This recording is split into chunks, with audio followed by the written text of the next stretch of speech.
Hello, everybody. This is the third part of Crosswords, where we are looking at the words that Jesus spoke from the cross. Today, our reading comes from the Gospel of John, chapter 19, and it begins with verse 25. Meanwhile, standing near the cross of Jesus were his mother and his mother's sister Mary, the wife of Clopas, and Mary Magdalene. When Jesus saw his mother and the disciple whom he loved standing beside her, he said to his mother, "Woman, here is your son." Then he said to the disciple, "Here is your mother." And from that hour, the disciple took her into his own home. This is the word of God for us, the people of God. Thanks be to God. So a lot of our readings this week focused on Mary and the kind of influence that Mary had in Jesus' life and his ministry. When you think about it, Mary is the woman who raised Jesus. She instilled her values, her sense of God's presence, her understanding of the law of God, her understanding of the heart of God into Jesus' life. And so it's Mary who is a crucial and important part of Jesus' upbringing and Jesus' sense of identity. Mary, who, as you know, when visited by the angel, informed of this unique pregnancy that she would have, said, "Let it be with me according to your word." And Mary, who seemed to have a deeply spiritual life, when the shepherds showed up when Jesus was born to tell her about all that they had seen and all that they had heard, the text says that she pondered all of these things in her heart. Then shortly after, when they take Jesus on the 8th day to be circumcised, and they encounter Simeon, who had been waiting for the redemption, said this about Jesus to Mary: "This child is destined for the falling and the rising of many in Israel, and to be a sign that will be opposed, so that the inner thoughts of many will be revealed." And this is what he says to Mary about her: "And a sword will pierce your own soul too." And so from the beginning of Jesus' life, there is kind of this dark shadow that is over Jesus' life, and Mary is the one who is aware of it. Mary is the one who is aware of who he is and what he's come to do. Luke, in one of the great general statements of Jesus' life, says this: "After they finished everything required by the law of the Lord, they returned to Galilee, to their own town Nazareth. The child grew and became strong, filled with wisdom, and the favor of God was upon him." So it's acknowledged that Jesus grew and became strong and filled with wisdom. He grew under Mary's influence, with her teaching and her presence in his life. Mary knew before anyone else who Jesus was. She had saved him from Herod's plot to kill those children, those infants. She is the one who had gone back with Joseph to rescue him from the temple when he was 12, when they couldn't find him in the caravan. And who knows how many other occasions, in life, as mothers do, how she intervened in his life to keep him on track for his destiny. And while we today pray to Jesus as Jesus' mother, think about the countless number of prayers that Mary would have prayed for Jesus. I heard one time said about the day of Pentecost that when all of the disciples were filled with the Spirit of Jesus in their lives, so that Jesus would inhabit them now, that Mary was the only one there who knew what it was like for Jesus to live on the inside of her. So Mary is a very unique person and influence in Jesus' life. Yet here at the cross, here they are, Jesus' hour had come, and there was nothing that Mary could do to get him down, to get him off of that cross, even though as any mother she would have gladly taken his place. But regardless of how painful this would have been for her to be present, to see her son tortured and to see her son suffer in such painful ways, Mary would be present to support him and to love him. Mary is there, close enough to the cross for Jesus to see her and to speak to her. And so Jesus saw his mother there through whatever kind of swollen, bloody eyes he was experiencing during that time. Jesus saw Mary there amongst all of the other people. Think about who was there at the cross. We've already talked about the crowds that were present, the passersby that were there, the Roman soldiers, those who nailed Jesus to the cross, those who were performing the execution on behalf of Rome. There were the religious leaders there. Remember that they were mocking Jesus in his pain. Then there were the criminals who were there crucified with Jesus. Jesus' mother, Mary, Mary's sister, Clopas' wife, Mary Magdalene, and John were also there at the cross. They seem to be the only four who were there, I guess, in what we would say support of Jesus or caring for Jesus or friends of Jesus. And the fact that the Romans and the religious leaders are crucifying their leader is good enough reason for the other disciples not to be present. In some sense, they would have posed a threat to Rome, being part of the movement of Jesus, in the same way that Jesus posed a threat, in the same way that for the reasons that Jesus would have been arrested and charged and crucified, they could have been arrested, charged, and crucified themselves. We know from the gospel stories that they were afraid and they were in hiding, at this point in time, and rightfully so, because their lives could have been taken as well.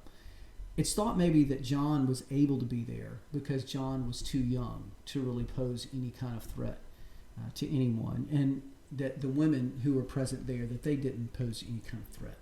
And so here are these four who were present there with Jesus, and John says they were near the cross. And you really, when you think about it, they had to be near the cross to be able to be close enough to hear any of the words that Jesus spoke. Remember, we talked about the difficulty that all of these words would have taken, the breath that would have had to be taken in, and the difficulty, the painful experience that every word spoken would have had.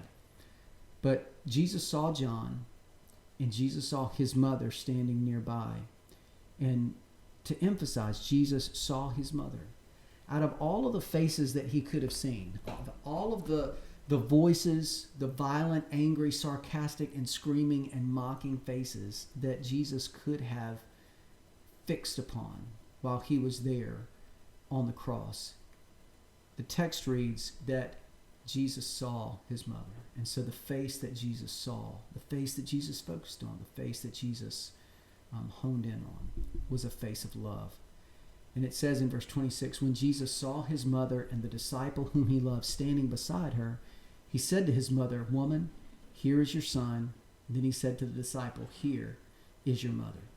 Certainly, this harkens back to the Ten Commandments and the commandment that says, honor your father and your mother. Jesus is doing his duty as a child to take care of his mother in this moment.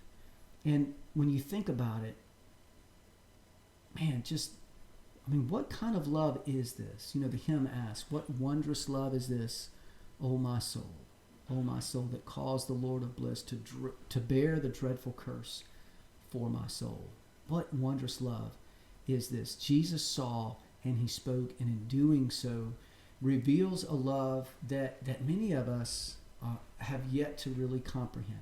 I certainly don't comprehend the depth of this kind of love, that while everything is being stripped away from Jesus, that while his body and his life and his dignity are being just totally stripped away, Jesus is thinking of others, and Jesus is speaking to others. That while Jesus is being torn apart, Jesus is actually bringing together. He's bringing together his mother, bringing together his disciples. He is uniting while others are tearing him apart. And so it says that in verse 27, from that hour on, the disciple took her into his own home. Just absolutely amazing that during Jesus' suffering, others are on his mind. This is the love that we imagined and heard when Jesus says, Father, forgive them. They do not know what they're doing. This is the love and the compassion that we heard when Jesus speaks to the criminal on the cross. Today, you will be with me in paradise. The same love that is conveyed to Mary, his mother, for John to take care of her and for the two of them to be brought together in this way. Some of you know that I took care of my grandmother for a number of years after my father died, and it was not a question at the time about whether I would do that. It was more about, how do I do this, and continuing along the way trying to figure out how that practically would happen. And I think maybe because the reason why it wasn't a question in my mind as to whether I would or not is because when I was a child, I remember my great-grandmother.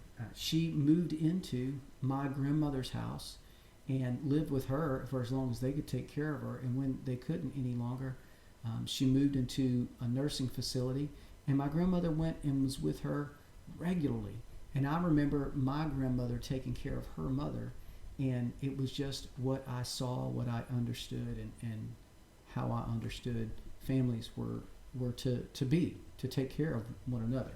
And so when we think about Jesus and his love, how in the world could Jesus love like this?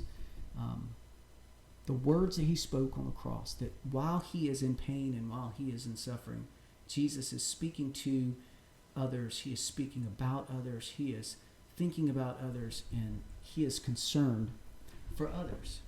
And I think that this particular word reminds us that Jesus saw his mother, who had taught him to love like this.